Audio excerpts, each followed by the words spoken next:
আসসালামু আলাইকুম প্রিয় দর্শক শ্রোতা মণ্ডলী, সবাইকে আন্তরিক অভিনন্দন ও শুভেচ্ছা জানিয়ে শুরু করলাম একটি নতুন পর্ব।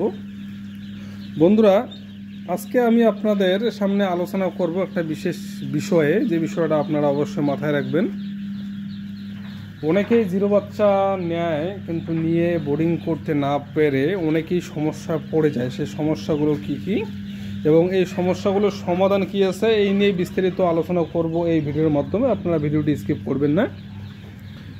এই গরমের সময় অতিরিক্ত গরম হলে কিন্তু হাঁসের বাচ্চা বা মুরগির বাচ্চা, হাঁস বা মুরগি যেটাই বলেন না কেন, সবথেকে বড় যেটা সমস্যা দেখা যায় সেটা হলো হিট। এই হিটের কারণে কিন্তু অনেকেরই বাচ্চা নষ্ট হয়ে যায় বা হিট স্ট্রোক হয়ে যায়, অর্থাৎ মর্টালিটি বেশি হয়ে যায়। এই হিট স্ট্রোক থেকে বাঁচার একমাত্র উপায় আছে, আপনারা সব সময় খামারে নজর রাখবেন। অন্তত প্রতি ঘন্টায় একবার করে নজর দিবেন খামারের বাচ্চাগুলোর অবস্থা সম্পর্কে। কারণ অতিরিক্ত গরম এখন যেহেতু পড়ছে, এই গরমে কিন্তু বাচ্চাদের সবসময় পানীয় জলের ব্যবস্থা সঠিকভাবে করতে হবে। এবং ছোট বাচ্চা হলে এমনটা আবার করবেন না ভুল করেও, যে পানি সবসময় রিজার্ভ রাখলেন, এবার শরীরটা বা বডিটা ভিজে গিয়ে বাচ্চা ঠান্ডা লাগলে কিন্তু সর্দি ধরবে এবং সর্দির থেকে আরেকটা সমস্যা হবে।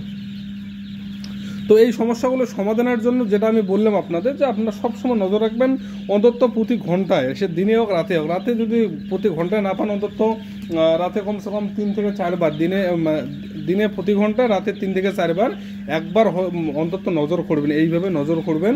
নজর দিলে তাহলে আপনারা বুঝতে পারবেন যে হাঁসের বাচ্চাকে গরম লাগছে না ঠান্ডা লাগছে। এই বিষয়টা আপনাদের কনসেপ্ট সম্পূর্ণভাবে ক্লিয়ার হয়ে যাবে। যদি ঠান্ডা লাগে তাহলে গরমের একটু ব্যবস্থা করা লাগবে, এবং গরম থাকলে কিন্তু ঠান্ডার ব্যবস্থা করতে লাগবে। এবং পানির যে বিষয়টা, সে পানির বিষয়টা হলো বড় হাঁস বা মুরগিকে সবসময় পানি রিজার্ভ রাখতে হবে, এবং যেগুলো ছোট থাকে সেগুলো কিন্তু সবসময় পানি রিজার্ভ রাখা যাবে না, অন্যথায় শরীর ভিজে গেলে কিন্তু সমস্যা হবে। তো আপনারা এই দুইটা জিনিস ব্যালেন্স করতে যদি পারেন, তাহলে কিন্তু আপনারা এই গরমের সময় কিন্তু হাঁসের বাচ্চা বোর্ডিং করা খুবই ইজি একটা ব্যাপার। কারণ যেহেতু পরিবেশের টেম্পারেচার আলটিমেট বেশি থাকে, সেই কারণে কিন্তু অনেকটা সুবিধা হয়ে যায়। তো বন্ধুরা, আপনারা বোর্ডিং করার সময় এই বিষয়গুলো অবশ্যই চিন্তা ভাবনা করবেন। এছাড়া আপনাদের বলা হচ্ছে, আপনারা কেউ যদি হাঁসের বাচ্চা বা মুরগির বাচ্চা নিতে চান, আমাদের কাছ থেকে নিতে পারেন।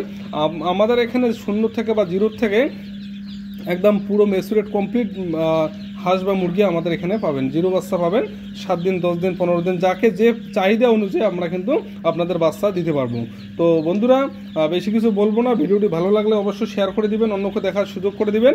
এছাড়া আপনাদের বলা হচ্ছে যে আপনারা অবশ্যই চ্যানেলে নতুন হলে চ্যানেলটিকে সাবস্ক্রাইব করবেন, ফেসবুক পেজে নতুন হলে পেজটিকে ফলো দিয়ে রাখবেন। ধন্যবাদ।